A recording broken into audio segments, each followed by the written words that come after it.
28 shots. 28.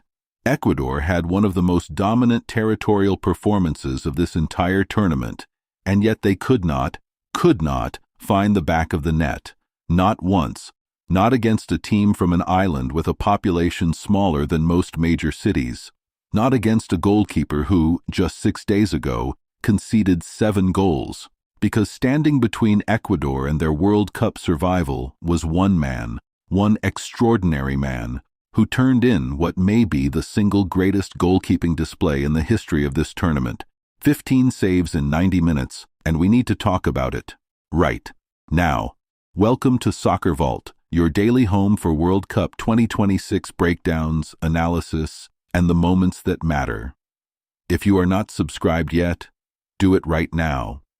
You do not want to miss a single second of what this tournament is throwing at us. Let's set the scene, because this match did not happen in a vacuum. Group E coming into tonight had already written a compelling story. Germany have been ruthless.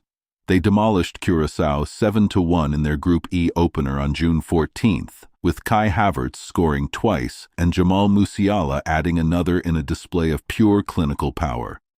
Then, just hours before tonight's kickoff, Germany sealed their spot in the round of 32 with a dramatic 2-1 comeback against Ivory Coast, substitute Deniz Undav coming off the bench to score in the 68th minute, and then again deep into stoppage time at the 94th minute. Germany are through. 6 points from 6. Done. Ivory Coast sit in second on 3 points. They started this tournament brilliantly, beating Ecuador 1-0 in their opener, with a 90th minute Amad Diallo winner that ended Ecuador's remarkable 19-game international unbeaten streak. That match told a story of its own. Ecuador hit the crossbar twice in the first half and still lost. The South Americans had the chances, had the possession, and left with nothing. And Curaçao? A tiny Caribbean island, population roughly 160,000 people, making their very first FIFA World Cup appearance. Dreams, history, community pride all riding on every minute. They came in, got thrashed 7-1 by one of Europe's biggest powers, and flew to Kansas City facing Ecuador knowing their World Cup survival was on the line. No one, absolutely no one, predicted what came next. Let's break this match down properly, because the story has multiple layers. The first half belonged to Ecuador in every statistical sense. Latri set their stall out from the very first whistle. Ener Valencia, the talismanic striker who has made Ecuador a force at previous tournaments, led the line with energy. The midfield pressed high, the wide attackers stretched Curaçao's defensive shape, and the chances came. Oh, the chances came. Shots from distance, cutbacks into the box, headers from set pieces. Ecuador were doing everything right, except scoring. Eloy Room was already making his presence known. The Miami FC goalkeeper, yes, you heard that right. A United Soccer League player standing on the World Cup stage made save after reflex stop in the opening 45 minutes. He punched away crosses. He spread himself wide to deny angles. He got down low for ground shots. At halftime, the scoreboard read 0-0, and Ecuador's coach must have felt a cold shiver down his spine. This was supposed to be the match that got their tournament back on track. Instead, it was starting to feel horribly familiar. The second half was when Eloy Room transcended from impressive to legendary. Ecuador threw everything at Curaçao after the break. Substitutions came, the formation shifted. Long-range efforts, delicate through balls, low-driven crosses. You name it. Latri tried it. And Room answered every single question with one word: no. The save that will be replayed for years came in the 78th minute. Ecuador's Alan Minda struck the ball with venom, low, powerful, aimed right at the far post. Room went full stretch, got every last inch of his frame behind the ball and clawed it away. The Curaçao bench erupted. Their fans, their small, incredible, ear-splitting group of fans in Arrowhead Stadium, lost their minds completely. And Room got back to his feet, pointed to his defenders, reset the wall, and prepared to do it all over again. 15 saves total.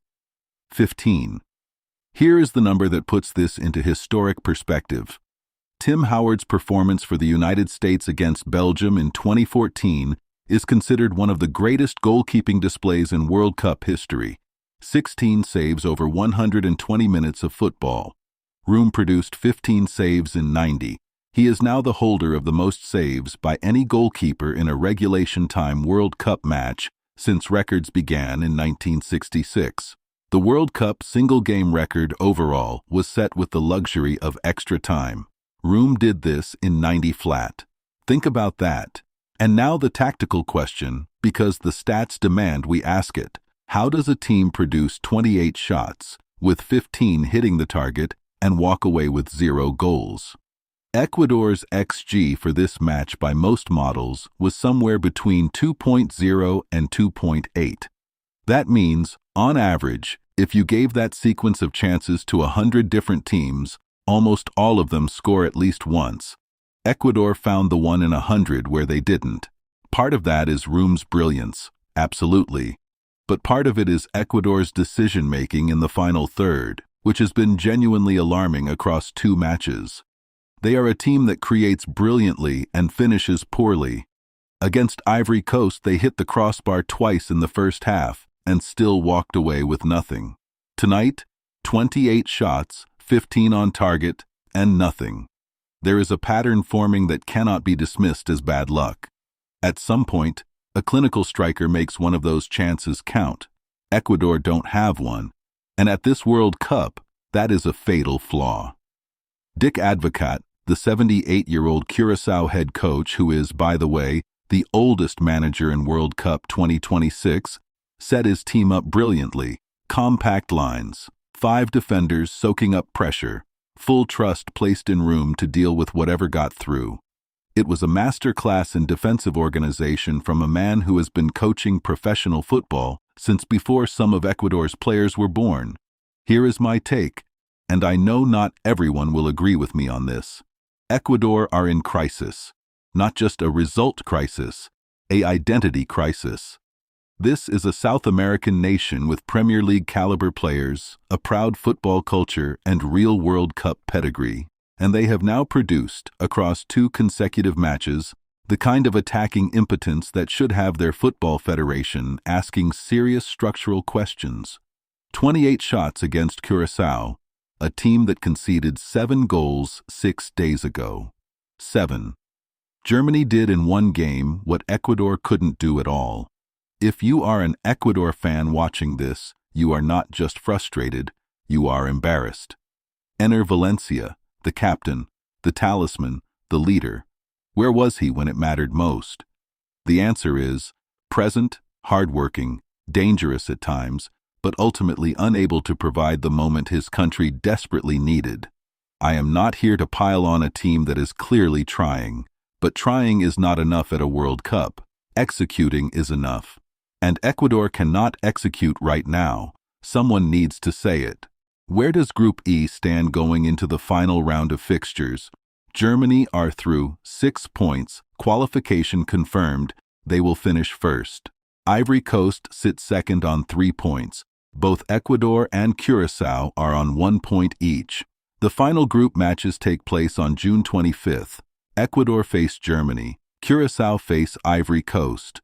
For Ivory Coast, a win against Curaçao guarantees them second place and progression. A draw might be enough depending on results elsewhere.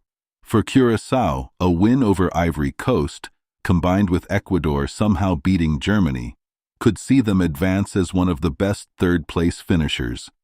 It is a narrow path, but after tonight, do not dare tell Curaçao it is impossible.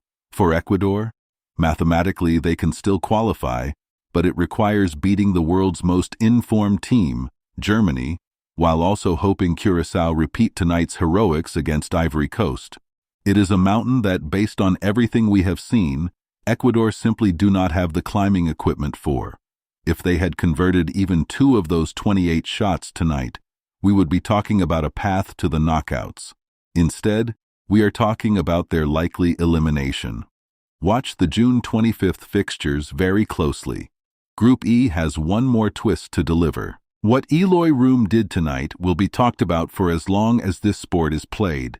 In a tournament filled with superstars, Mbappe, Messi, Haaland, Vinicius, a goalkeeper from a Caribbean island of 160,000 people playing his club football in the United Soccer League, went toe-to-toe with a South American footballing nation and came out as the undisputed winner. 15 saves, a record for regulation time, and an entire island celebrating their first-ever World Cup point.